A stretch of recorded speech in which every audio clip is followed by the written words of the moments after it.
Hi guys, it's Emily from Novell Novels and welcome to today's video. This is 6 books on my shelf that I would need to read. Now these books may have been on my shelf for a long time, they may have been recently got, or they may just be ones that are scaring the bejeebers out of me, and I really would like your opinion. You guys are my book family and I love you all, so I would really like your help. So you can comment below, you can vote on my poll on my Twitter account that I'll be putting up, and let me know what's going to be a priority. Which ones do you want to read? I'm going to move my camera slightly there. I like to make sure I look as good as I can. Obviously it's fun. But here we go. So the first one is Philomena. This book was on AJ McDonald's channel. He really liked it, but he has warned me it's a weepy. This is set in 1952, where a woman goes to a convent when she falls pregnant and she gives birth to a son. She looks after him for 3 years and then he gets taken away from her. So this is the story about how she goes and finds him and how a mother's love is so important. So it really is lives scarred by hypocrisy, secrecy, a compelling narrative of human love and loss, heartbreaking yet redemptive. So that could be intriguing. As a mum, I struggle with the idea of ever being apart from my children. So the idea of them being taken from me scares me and it makes me upset. This is why I've kind of put this off at the moment. I really struggle when I'm watching Long Lost Families because, like I said, to be separated from my kids is something I would hate.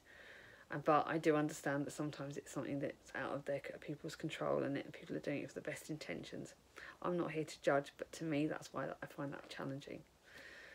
But it does look good. It's an autobiography, so that's something that's really important to me. I've had it from quite a while. It's one of my oldest books. I got it from a charity shop, so I'm intrigued. What do you guys think? The next one is a historical fiction by Winter in Madrid by C.J. Sampson. This is a book that Abby from Abby Matt Reads has mentioned to me. I've talked to her because I know she likes this author. My lovely friend Emma gave it to me because she knows I love historical fiction. It's set in 1940 after the Spanish Civil War in Madrid. Madrid lies ruined, people are starving, and Germany continues its relentless march through Europe. Britain now stands alone, while General Franco considers whether to abandon neutrality and enter the war. And then it does look intriguing. It's a massive book. It's over 500 pages. That's why this one scared me. It is historical fiction, so that is something that I love. I wonder if it's translated. I don't think C.J. Sampson did, so I think it's probably just set in Spain rather than anything else. But it looks good. It's about wartime in Spain. I like wartime books, so that's another reason why I've liked the idea of it. But it's good. It's whether it's not been something that's jumped out at me necessarily because I didn't choose it myself. I've been given it.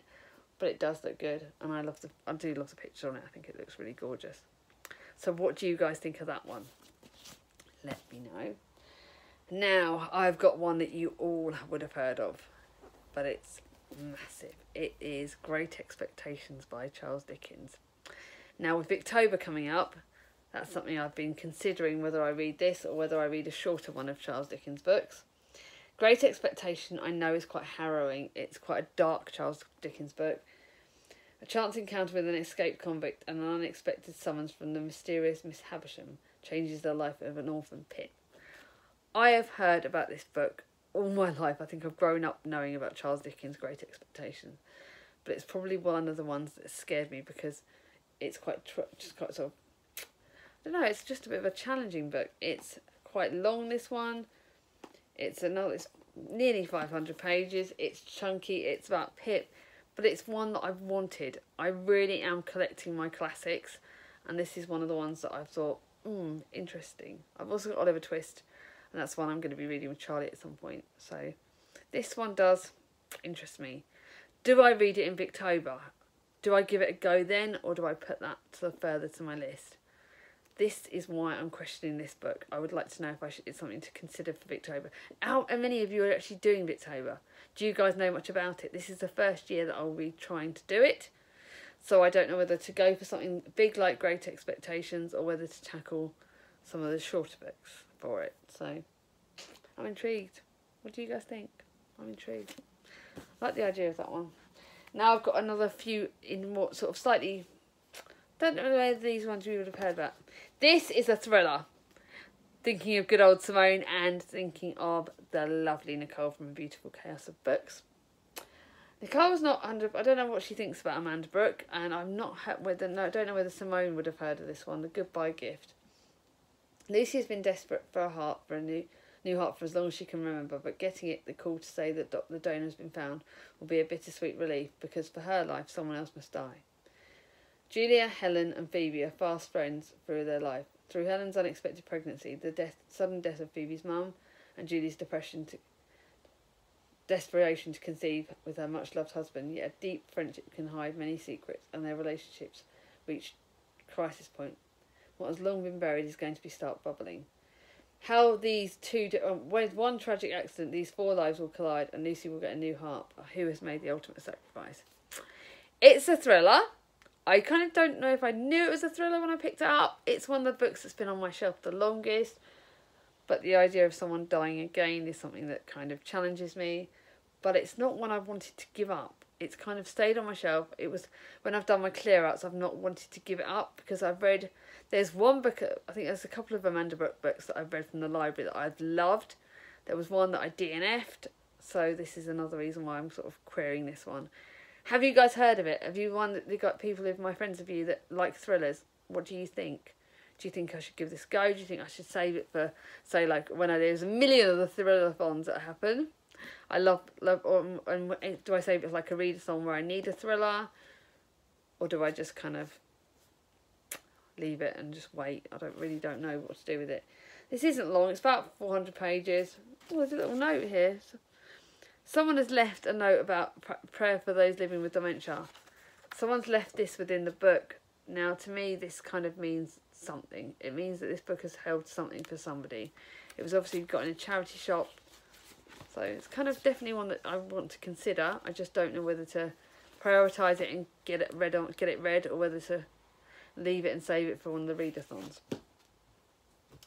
Now, the next one's a Chiclet book. I bought this ages ago. It's a Chiclet. I've read one of the Sinead Morrity books I read was about sisters. So when I saw this at a charity shop, I picked it up. Actually, I think I saw it at the charity shop near me, and it was only 25p. So Emma, James and the kids have just arrived in London. It's a big move. Emma is uncertain about the right choice. With a new job, new nanny and new neighbours to worry about, she hasn't got the time to worry. Yet as James's hours grow longer and longer, by the time they spend together, briefer, she wonders why they moved. This is intriguing. Mad about you. When all is left, what is left when trust is gone? Trust is something that's important to me. I'm lucky I trust Chris, but there have been times when I've been let down. So trust is something to me which is very difficult. Not so much in relationships, but I find that with friendships and other things. To me, when trust is gone, everything's kind of out the window, really, because trust is the most important thing. That's why I kind of kept this one. Another reason why I kept it was because I loved her books on sisters. But it's Chiclet. It's not really jumping out at me. It's nothing that's sort of spreading out. Do I save this one? Do I kind of think about for a time when I may need something light, or do I just throw it away? Not sure with that one. That's more the question on that one. Now the last book is one that Charlie has given me, but it's been on my shelf for ages. Us by David Nichols. I don't know if Simone, can you have a look whether you've got this one, darling? Because if you've got this one, I might keep it and we may read it together. She's kind of a bit of an inspiration with me on that. I was looking forward to growing old together, me and you, growing old and dying together. Douglas, who in their right mind would look forward to that? It's basically Douglas Peterson understands his wife needs to rediscover herself now that their son is leaving home. But just as she thought they would be rediscovering it together. So when Connie announces that she will be leaving too, he resolves to make the last family holiday the trip of a lifetime, one that will draw the 3 of them together and will win the respect of her son. Will it make Connie fall in love with her again? Charlie gave me this ages ago, and it's been sat on my shelf. It's one that I've gone, do I keep? Do I give it a go? I'm sorry if I let you down, Charlie, if I'm not sure. I think the fear is she's annotated it quite a bit here. She's got left 3 annotations, 3 sort of pieces of paper. So to me, she's obviously loved it, which gives me some hope that I may give it a go. But guys, I've read a couple of David Nicholls books and I've loved them. I've read a couple that I've not loved. And oh my goodness, I've just seen these. Means I've got to keep it for another book, for another tag video that I'm telling you about. Clint tagged me in that one, but look at the inside pages on this. Everything was the same. Everything was still the same, and yet not quite the same. And in the moment before sleep, I feel the kind of trepidation that I still feel the night before a long, complicated journey. So this is interesting. But it's contemporary. I've loved one or two of David Nicholls' books I've loved. One or two I've not loved as much. So I'm scared by that. There is like a map in here which looks gorgeous. It's not too long, but I'm not sure. What do you guys think? If any of you got this, you probably would have heard of this, then let me know and we could buddy read it. If there are any of these books that you guys would read that would kind of encourage me, if you've got them and you want to buddy read them with me, let me know in the comments below, because that would really like kind of inspire me to keep these books. But guys, what do you think of what I've shown you today? This book is a bit of an original me. I'm not kind of... I'm going to try and make my videos a bit more varied. Try and give some difference in me. Show me a bit more, I don't know. But what do you guys think of that? Anyway, so, like I said at the start, comment below. Let me know what books you guys want me to read next. And vote on the poll. Whatever book comes to the top will get read in, I think it's going to have to be October, because September's very, very busy. So that will get read in October. That'll be definitely in October. So I'm intrigued to find out what you guys are going to say. Anyway, I hope you liked this video. If you have, give it a thumbs up. If you're not subscribed to my channel and want to, we're going to be doing a thing. And I hope you're all having a great day. Take care, guys. Bye-bye.